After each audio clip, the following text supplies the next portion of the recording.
Digital ఎక్స్క్లూజివ్లో మనం చూస్తున్నాం జపాన్లో ఏం జరుగుతుంది. న్యూ బాబా వంగ చెప్పిన కామెంట్స్ ఇప్పుడు నిజం కాబోతున్నాయా? అయితే ఈ రోజే యుగాంతం ఉంటుందని చెప్పి కూడా కొన్ని కామెంట్లు చేశారు, కొన్ని వ్యాఖ్యలు చేశారు. ముందుగానే జోస్యం చెప్పారు ఆవిడ. ఇక ఆ ప్రకారం చూసుకుంటే ఈ రోజు జపాన్లో ఈ ప్రకృతి వైపరీత్యాలు దానికే సంకేతమా అని చెప్పి కూడా అనుమానం వ్యక్తం చేస్తున్నారు జపాన్లోని చాలా మంది ప్రజలు. ఎందుకంటే 2025లో ఈ రోజు జపాన్లో ప్రకృతి వైపరీత్యాలు సంభవిస్తాయి అని చెప్పి ముందుగానే జోస్యం చెప్పడం, దానికి తగ్గట్టే కొన్ని రోజుల నుంచి జపాన్లో విపరీతంగా అటు భూకంపాలు కావచ్చు, లేదంటే అక్కడున్న అగ్ని పర్వతాలు బద్దలు కావటం, ఇవన్నీ చూస్తుంటే తన వ్యాఖ్యలు నిజమవుతాయని కొంతమంది అభిప్రాయం వ్యక్తం చేస్తున్నారు. మరికొంతమంది ఇదంతా ప్రకృతి వైపరీత్యాలు, ఇటువంటివి జరగడం సహజమే, ఇవన్నిటిని తీసుకెళ్ళి అటు ఒక వ్యక్తి చెప్పిన సూచనల ప్రకారమే జరుగుతుంది అనుకోవటం తప్పు అని చెప్పి కూడా మరో పక్కన సోషల్ మీడియాలో చర్చ అయితే కొనసాగుతుంది. ప్రస్తుతం మనం చూస్తున్న విజువల్స్ జపాన్లోని షిన్మోడాకి అగ్ని పర్వతం బద్దలు కావడానికి సంబంధించినవి. ఇప్పుడు ఈ అగ్ని పర్వతం ఒక్కసారిగా ఈ విధంగా విస్ఫోటనం చెందడంతో అటు కలకలం రేపుతుందని చెప్పుకోవచ్చు. సుమారు ఇది 2-3 రోజుల క్రితం బుధవారం అని చెప్పుకోవచ్చు. బుధవారం అర్ధరాత్రి అగ్ని పర్వతం నుంచి దట్టమైన పొగ కమ్ముకుంటూ కూడా మనం ఫస్ట్ బాక్స్ లో చూస్తే ఏ విధంగా అయితే అగ్ని పర్వతం విస్ఫోటనం చెందిందో దానికి సంబంధించిన ఆ పిక్చర్ ని చూస్తున్నాం. ఆ విధంగా దట్టమైన పొగతో ఒక్కసారిగా మంటలు ఎగిసిపడడంతో అక్కడున్న స్థానిక ప్రజలందరికీ కూడా అధికారులు హై అలర్ట్ జారీ చేశారు. అగ్నిపర్వతం చుట్టూ ఎవరు ఉండొద్దు అని చెప్పి స్థానికులకు కానీ అక్కడికి వెళ్తున్న ప్రజలకు కానీ అధికారులు సూచనలు జారీ చేయడం కూడా మనం చూస్తున్నాం. సో ఒకదాని తర్వాత ఒకటి వస్తుంటే ఏదైతే బాబా వంగ చేసిన వ్యాఖ్యలు ఉన్నాయో అవి ఇప్పుడు నిజం కాబోతున్నాయని చర్చ కూడా మొదలవుతుంది. రైట్, దీనికి సంబంధించిన పూర్తి డీటెయిల్స్ అందించడానికి మా ప్రతినిధి రామ్దాస్ అందుబాటులో ఉన్నారు. రైట్ రామ్దాస్, మనం చూస్తున్నాం ఒక పక్కన ఆవిడ చేసిన వ్యాఖ్యలే నిజమవుతాయి అని చెప్పి కొంతమంది అభిప్రాయం వ్యక్తం చేస్తున్నారు. మరో కొంతమంది ఈ రోజే ఆవిడ చెప్పినట్లుగా యుగాంతం జరగాలి కదా, మరి ఎందుకు జరగలేదు, ఇదంతా ఫేక్ అని చెప్పి కూడా కొట్టి పారేస్తున్నారు. ఎలా చూడొచ్చు అంటారు తన వ్యాఖ్యల్ని? ఇప్పుడు రియో తుచుకి మాంగా ఆర్టిస్ట్ బాబా మాంగా చెప్తున్న అంశాల ప్రకారం ఇప్పుడు విపత్తు సంభవించే ముందు ఖచ్చితంగా ఏదో ఒక భారీ సూచనలు ఉంటాయని చెప్పింది. దాని ప్రకారం ఇప్పుడు ప్రస్తుతం జపాన్ లోని కిరిషిమా పర్వత శ్రేణిలో ఉన్నటువంటి మౌంట్ షిన్మో ఎడాకి అగ్ని పర్వతం అయితే బద్దలైన పరిస్థితి. సరిగ్గా ఇది 2వ తారీఖు అంటే బుధవారం నాడే రోజు మధ్యాహ్నం 3:30కు బద్దలైంది. ఇది పరిణామంలో ఒక్కసారిగా జపాన్ వాతావరణ సంస్థ కూడా 3వ ప్రమాద హెచ్చరిక జారీ చేసి అప్రమత్త స్థాయిని కూడా పెంచిన పరిస్థితి.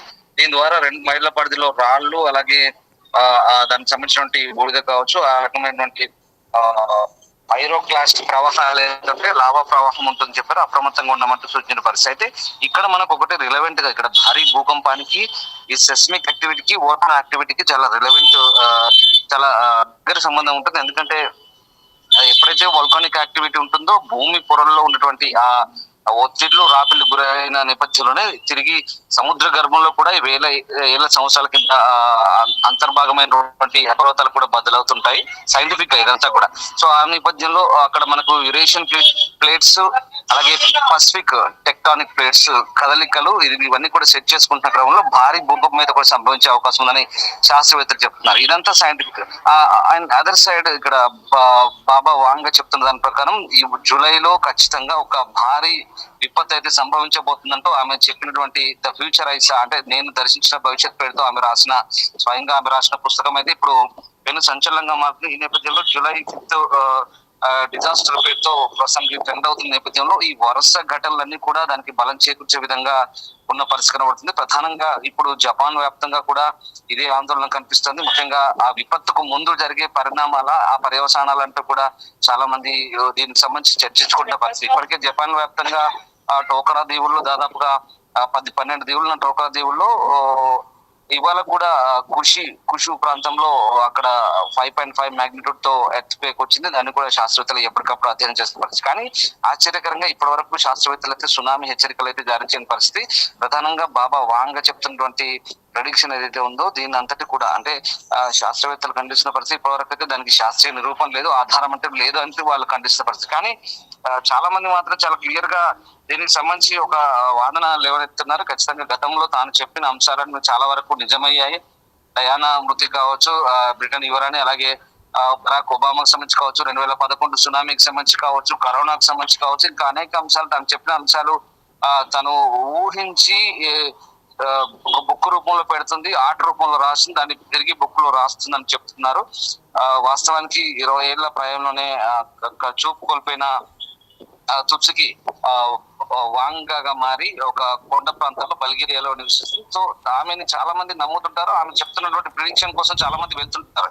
కేవలం భౌగోళిక పరిస్థితులే కాదు, రాజకీయ సమకాలీన అంశాలపై కూడా ఆమె చెప్పే అంశాలు చాలా వరకు నిజమే. దీంతో ఆమె చెప్తున్నటువంటి వాదనకు సంబంధించి కూడా జూలైలో ఏదో భారీ విపత్తు సంభవించబోతున్నట్టుగా అక్కడ మనకు ఒక జైంట్ క్లౌడ్ ఒకటి, అంటే భారీ మేఘం ఒకటి పోర్చుగల్ సముద్ర తీర ప్రాంతంలో కూడా భారీ మేఘం ఒకటి ఆవరించింది. పసిఫిక్ ముఖ్యంగా ఇటు జపాన్ అలాగే ఫిలిప్పైన్స్ లో ఖచ్చితంగా ఒక ఏదో భారీ ఉత్పాదన జరగబోతుంది. సముద్ర ఈ భారీ అలలు ఆకాశాలు ఎగిరిపోతాయి, అవన్నీ కూడా జపాన్ తీరాన్ని ముంచెత్తాయంటూ ఆమె చెప్పబోతున్నటువంటి అంశాల ఆధారంగా ఇప్పుడు ఈ అగ్నిపర్వతం బదులయ్యే అంశాన్ని కూడా దానికి చాలా మంది అన్వయించుకుంటున్నారు. సో దానికి ముందుగానే ఈ సూచనలు ఇవన్నీ కూడా ఒక సిమ్టమ్స్ గానే చాలా మంది భావిస్తున్న పరిస్థితి. సో ఏదేమైనా శాస్త్రవేత్తలు మాత్రం దీనికి సరైన నిర్ధారణ లేదు, శాస్త్రీయ నిరూపణ లేదని చెప్తున్నప్పటికీ కూడా అటు జపాన్ వాతావరణ సంస్థ జేఏమీ మాత్రం నిరంతర పర్యవేక్షణ చేస్తుంది. ఇప్పటికీ ఈ వోల్కనో యాక్టివిటీకి సంబంధించినటువంటి సంకేతాలను గుర్తించి వీళ్ళంతా కూడా అప్రమత్తం చేసిన పరిస్థితి కనబడుతుంది. సో ఏదేమైనా సైంటిఫిక్ గా ఆలోచిస్తే వోల్కనో యాక్టివిటీ, సెస్మిక్ యాక్టివిటీ రెండు కూడా రిలవెంట్ గా ఉంటాయి కాబట్టి ఖచ్చితంగా భారీ భూకంపం సంబంధించే అవకాశం ఉంది. ఎందుకంటే ఇప్పటికీ అంటే రామ్దాస్ ఈ విధంగా అంటే ఆవిడ వ్యాఖ్యను చూస్తే మనం 2012లో కూడా యుగాంతం వచ్చేస్తుంది, భూమి అంతరించిపోతుంది, ఇక ఇదే యుగాంతం, దీని తర్వాత భూమిపైన ఎవరు బ్రతికుండరు, యుగాంతం వచ్చేసింది కాబట్టి 2012లో కూడా ఇటువంటి ప్రచారమే జరిగింది. మనం అప్పుడు చూసాం, బట్ అప్పుడు ఇటువంటిది ఏమీ లేదు. కానీ ఈసారి మాత్రం అంటే ఈ సంవత్సరం మాత్రం ఎక్కువగా జపాన్లో ప్రకృతి వైపరీత్యాలు కానీ, మీరు చెప్పినట్లుగానే భూకంపాలు కానీ, అగ్నిపర్వత విస్ఫోటనాలు కానీ జరుగుతున్నాయి. సో దాన్ని బట్టి ఎలా చూడొచ్చు అంటారు?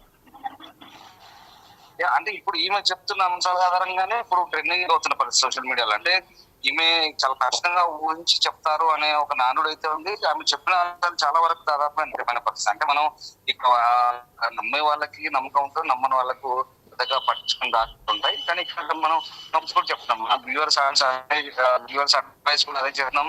కేవలం మనం ప్రేక్షకులకు ఒక అప్రమత్తత గానీ మనం ఇది సూచిస్తున్న పరిస్థితి. అంటే ఇలాంటి వార్తలు మనం కూడా ప్రసారం చేసి పదే చెప్పడం ద్వారా వాళ్ళకి చెప్పేది ఏంటంటే కేవలం ఒక నమ్మకాలు అపనమ్మకాలు అనేది వాళ్ళ విచక్షణ ఆధారపడి ఉంటుంది. సో వాటెవర్ ఏదేమైనా ప్రపంచవ్యాప్తంగా ప్రస్తుతం ఇది ట్రెండింగ్ లో ఉన్న పరిస్థితి అయితే కనపడతా ఉంది.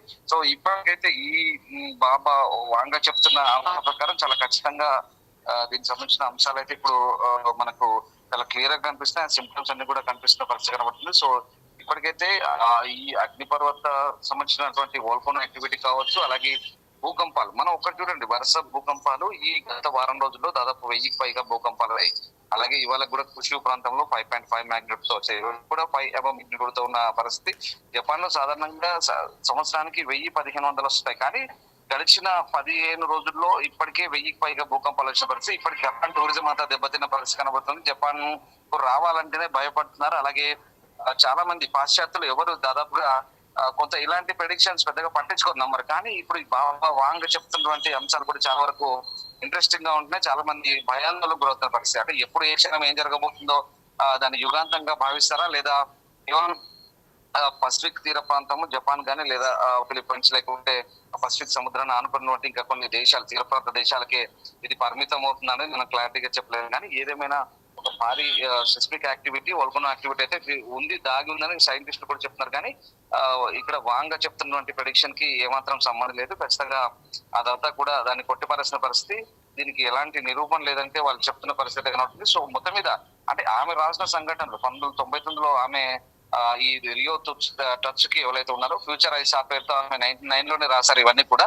సో ఆమె రాసిన ఈ పుస్తకానికి సంబంధించి చాలా అంశాల వరకు చర్చనీయాంశంగా మారుతున్న పరిస్థితి. So July